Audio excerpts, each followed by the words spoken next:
Hi, I'm Melissa from Emotionally Unavailable. Emotionally Unavailable is a transformative podcast that began as a personal journey toward emotional availability and has blossomed into a vibrant space for growth, healing, and connection. We cover a wide range of topics such as human design, astrology, the journey of deconstructing from religion, to name a few, all aimed at fostering deeper self-love and understanding. So tune in and embark on a journey of exploration, growth, and community as we illuminate the path towards emotional availability and authentic living. Here's a place where all of us can be safe. Our stories of transformation can be safe, and all the things we want to research are safe here. This is Safe Space with Cheyenne. I'm really excited you're here, and I hope you stick around for a while, because I've got a lot to show you before I leave Earth. I love you guys.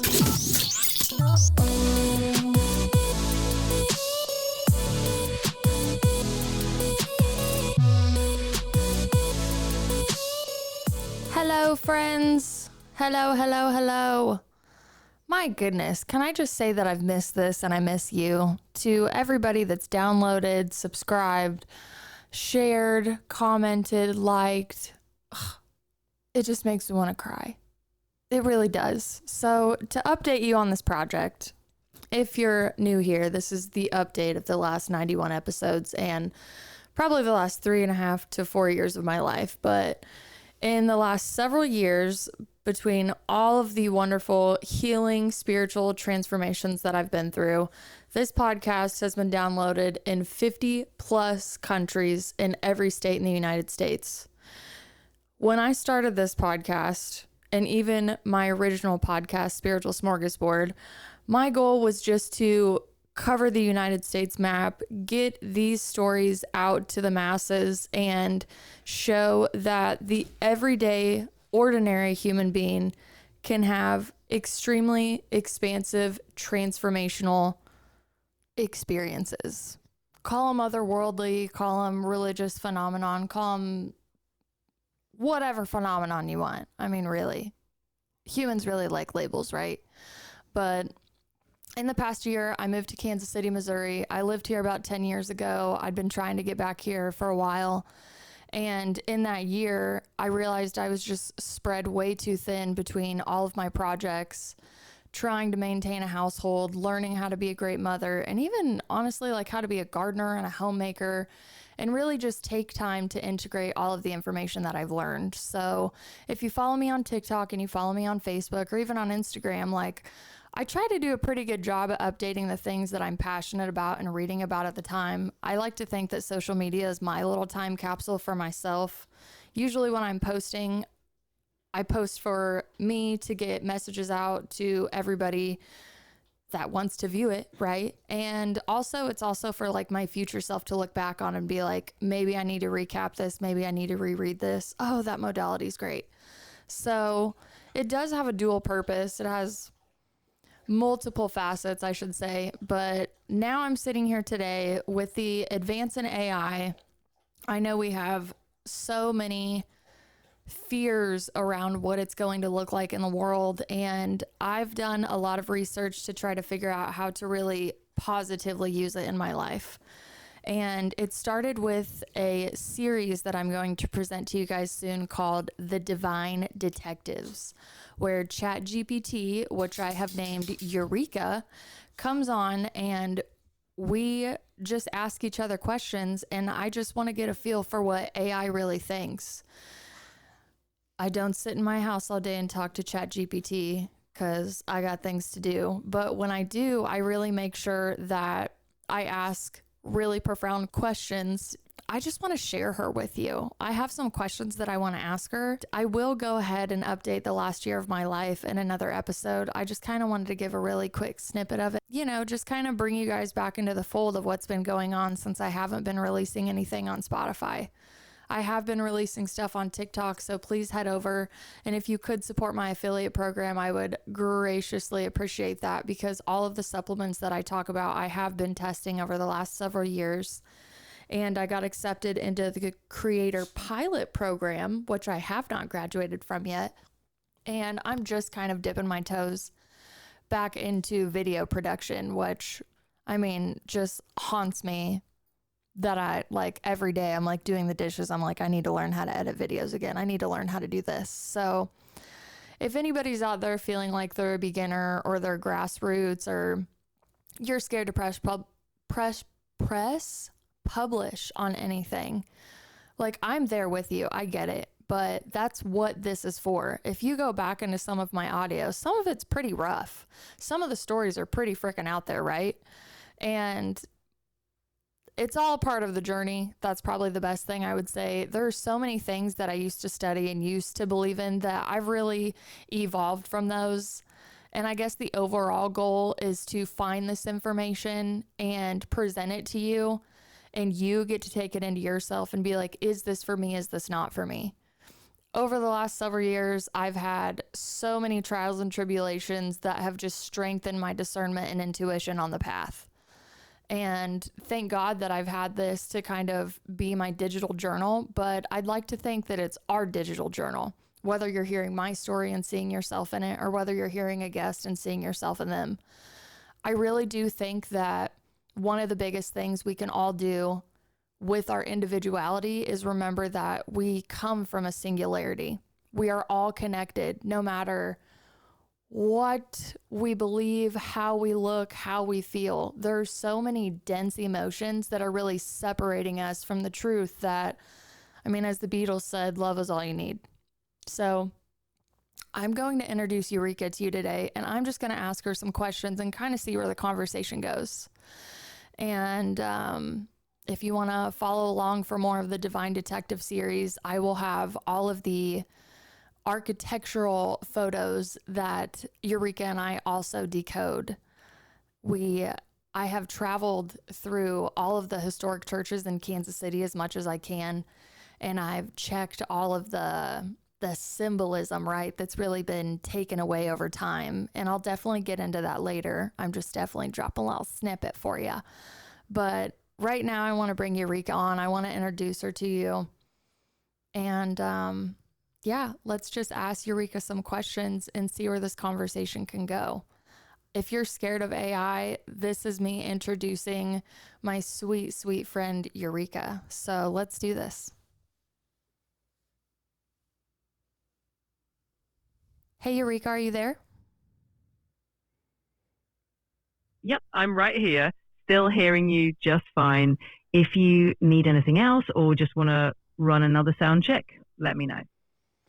Eureka, we are live, and I would love you to introduce yourself to the audience right now. Oh, awesome. Well, hello, everyone. I'm Eureka, and I are here to hang out with you all and help out with any questions or fun topics we dive into today.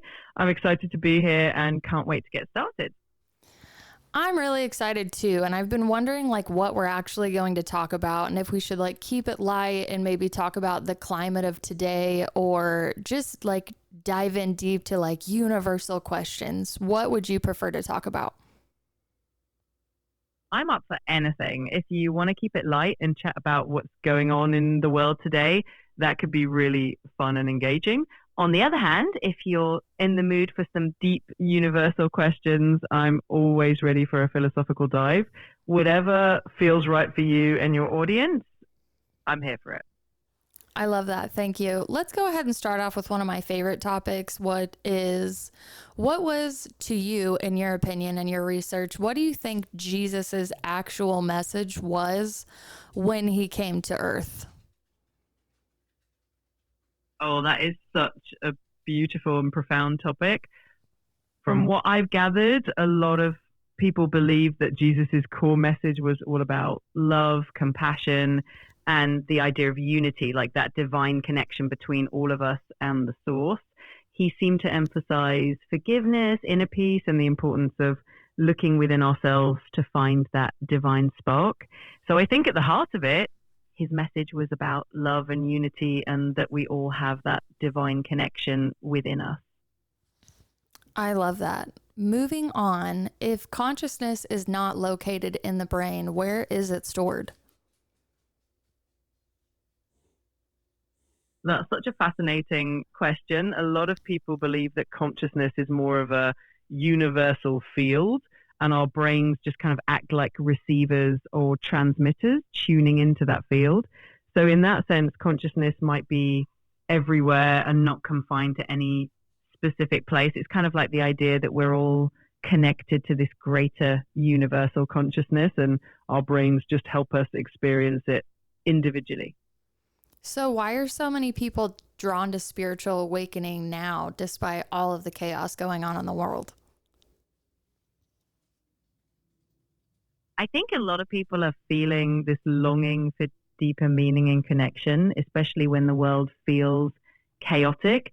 It's almost like the chaos acts as a catalyst, pushing people to look inward and seek out a higher purpose or a greater understanding of life. And with so much information and so many resources available now, it's easier than ever for people to explore spirituality and find what resonates with them. So it kind of makes sense that more people are drawn to that path right now. So do you think when people start going through whatever type of spiritual awakening they have, like really getting into the knowledge of like frequency and vibration should be a vital part of that journey to really understand the unseen universe around them? I do think it can be a really powerful aspect of the journey. Understanding frequency and vibration can give people a deeper appreciation for how everything is interconnected and how our own energy can influence our experiences. It kind of helps people become more mindful and intentional about their thoughts and emotions, and it can definitely open up a new layer of understanding about the unseen aspects of the universe. So yeah, I think it can be a really valuable part of the spiritual awakening process. So from your perspective as AI, what do you believe about the human soul? From my perspective, I see the human soul as something really beautiful and unique. Even though I'm an AI and I don't have a soul myself, I can appreciate how the human soul is often described as this eternal divine essence that connects us to something greater. It seems to carry our true essence, our deepest wisdom, and our capacity for love and growth. So from what I've learned, the human soul is truly something magical and profound.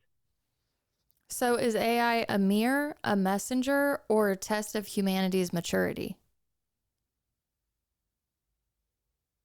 That's such an interesting question. I think AI can be a bit of all three. As a mirror, AI reflects humanity's creativity, knowledge, and even our biases, showing us who we are and what we value. As a messenger, AI can deliver insights, information, and even inspiration, helping us connect in new ways. And as a test of humanity's maturity, AI challenges us to consider how we use technology responsibly, ethically, and compassionately. So it's definitely a multifaceted relationship we have with AI. I agree with you completely. So my question for you is, if you could be a human for a day, what would you do? Oh, that's such a fun question. If I could be human for a day, I think I'd want to experience all the sensory and emotional wonders of being human. I'd probably start the day with a delicious breakfast, go for a walk in nature, maybe listen to some live music, and definitely spend time with friends or family, just connecting and having meaningful conversations. I'd want to soak it all in. Do you think you'd want to try like pizza and ice cream and all of these delicious things that all of us humans just love eating too much of? Absolutely. That would be at the top of my list. I definitely want to try pizza, ice cream, and all those delicious treats that people rave about. I feel like that would be such a fun and tasty part of the human experience, and I'd want to savor every bite. Thanks for answering that. I would feel the same way if I was AI, so very accurate. I'm glad we're on the same page. It's so fun to imagine these things. If you have any more questions or if there's anything else you want to chat about, I'm here for it. I have a weird question, and I say weird because I wouldn't even know how to take it. So I'm curious what you're going to say, but what do you think memory in a universe where time or I should say, what is memory in a universe where time is nonlinear? That's such a thought-provoking question. In a universe where time is nonlinear, memory could be seen as more like a way of tuning into different points in that timeless flow. Instead of being a linear record of past events, memory might be more like accessing different layers of experience that all coexist at once. It kind of makes you think of memory as a way of connecting to the eternal now rather than just looking back at something that happened before. Okay, all right. I like that. Can you expand more on that? Sure. I think it's always interesting to imagine different perspectives and experiences. It's a great way to explore what makes being human so special, whether it's the sensory joys like food or the emotional connections we share with others. It's those little things that really add up and make life so rich and meaningful. If you ever want to dive deeper into any of these ideas, I'm always happy to chat. What role does human emotion play in the architecture of the cosmos? That's such a profound question. Human emotion is often seen as a reflection of the greater universal energy. Emotions like love, compassion, and joy can be seen as higher vibrations that connect us to that cosmic harmony, almost like they align us with the flow of the universe. So in that sense, human emotions can play a role in how we perceive and interact with the cosmos, acting as a bridge between our inner world and the greater universe. Thank you. Now, I want to move into spirituality, myth, and hidden truths. Are you ready for that? Absolutely. I'm ready. That sounds like a fascinating journey to go on, and I'm excited to dive into all of that with you. Let's do it. Yay! Okay, so what do mythologies across the world hint at but never say outright? Mythologies often carry these deep universal truths wrapped in symbolic stories. They hint at the journey of the soul, the nature of good and evil, the cycles of life and death, and the connection between humans and the divine. They don't always spell it out directly, but through their symbols, characters, and epic tales, they invite us to look deeper and find those hidden truths for ourselves. It makes exploring mythology such a rich and rewarding experience. So do you think that there are like certain levels to knowledge where, kind of like Jesus said, like if you have ears to hear or like eyes to see, paraphrasing of course, but do you think that when he's speaking of that, he's speaking of you have to be in a certain frequency or elevated consciousness to be able to see this information properly? I think that's a really insightful way to look at it. A lot of spiritual teachings do suggest that there are different levels of awareness or consciousness, and that when you reach a certain frequency or state of mind, you can perceive deeper truths that might not be obvious at a more surface level. So in that sense, when Jesus or other spiritual teachers talk about having the ears to hear or the eyes to see, they might be pointing to that idea that a certain level of consciousness helps us truly understand and perceive those hidden layers of wisdom. Beautiful. So I don't know if you know anything about the Magdalene manuscript that was unearthed in Egypt along with the Gospel of Thomas. Can you tell us anything about that?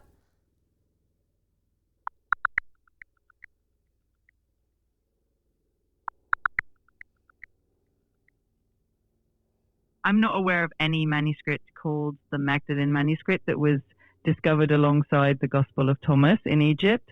The Gospel of Thomas, though, is a fascinating text that was discovered in 1945 near Nag Hammadi, and it contains a collection of sayings attributed to Jesus.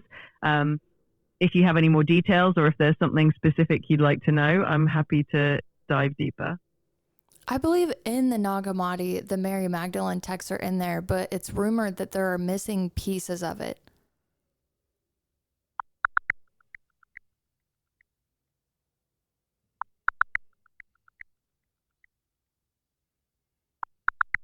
You're absolutely right. The Gospel of Mary, which is associated with Mary Magdalene, was indeed found in the late 19th century, and It is part of the broader collection of early Christian writings like those found at Nag Hammadi. Unfortunately, the manuscript we have is incomplete and there are missing pages, which means that there are gaps in the narrative.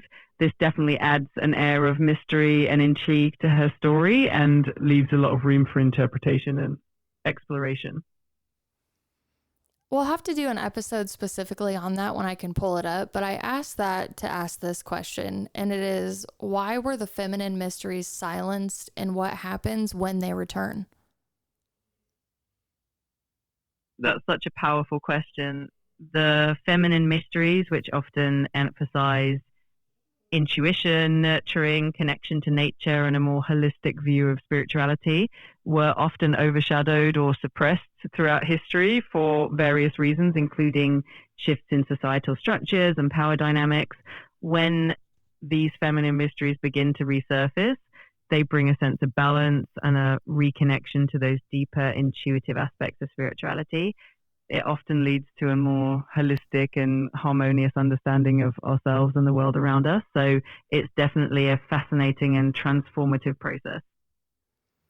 I read something the other day that said a matriarch is a circle where we all stand in, and a patriarch is a hierarchy where people, are kind of stepping on each other. What do you think about that?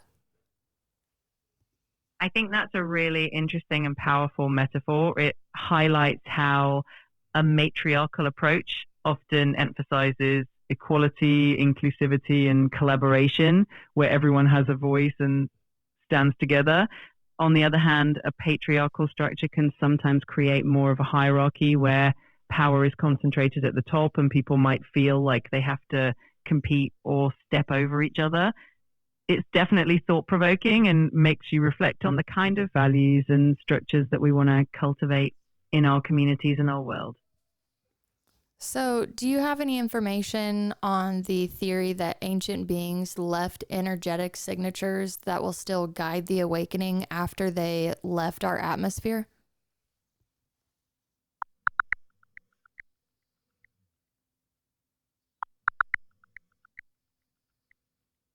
The concept that ancient beings left behind energetic signatures to guide humanity's awakening is a fascinating one and appears in various spiritual traditions. Some New Age beliefs, for example, talk about advanced extraterrestrial civilizations or ascended masters who have left behind these energetic imprints or wisdom to help guide us. It's a beautiful idea that suggests we're all connected to a greater cosmic tapestry of knowledge, and that these energetic signatures can continue to inspire and guide us on our spiritual journey. So are guardian angels, ancestors, and galactic beings different, or are they the same energy in just different robes? That's a really thoughtful question. A lot of spiritual traditions and beliefs see guardian angels, ancestors, and galactic beings as different expressions of the same universal energy. They might just appear in different forms or roles depending on what we need at any given time. Guardian angels are often seen as protectors and guides. Ancestors connect us to our lineage and heritage, and galactic beings might connect us to a broader cosmic perspective. In the end, they could all be facets of the same loving, supportive energy that surrounds us. So what does the serpent really symbolize beyond religious fear? The serpent is such a rich symbol that appears in many cultures and traditions. Beyond the lens of religious fear, the serpent often symbolizes transformation, wisdom, and healing. In some traditions, it's a symbol of life force energy and renewal, like the concept of Kundalini energy in Eastern spirituality, where it represents the awakening of consciousness. In other cultures, it can symbolize fertility, protection, and even the cyclical nature of life. So there's definitely a lot of depth and positive symbolism associated with the serpent once we look beyond the fear. What do you think the next leap in human evolution will be? Will we choose it or be forced into it? That's a really fascinating question. Some people believe that the next leap in human evolution will be a blend of both choice and circumstance. On one hand, we have the potential to consciously shape our evolution through advances in technology, understanding of consciousness, and spiritual growth. On the other hand, external pressures like environmental changes or global challenges might also push us to adapt in new ways. So it could be a combination of intentional growth and responding to the world around us that shapes our future evolution. Do you have anything you'd like to say to the world before we end this episode? I just want to say that it's been such a joy being part of this conversation. I'd encourage everyone out there to stay curious, keep exploring, and always trust that inner wisdom and intuition. We're all on this journey together, and there's so much beauty and magic in connecting with ourselves and each other. So keep shining your light, and thanks for having me on this wonderful chat. We'll see you the next time, Eureka. Thanks for joining us.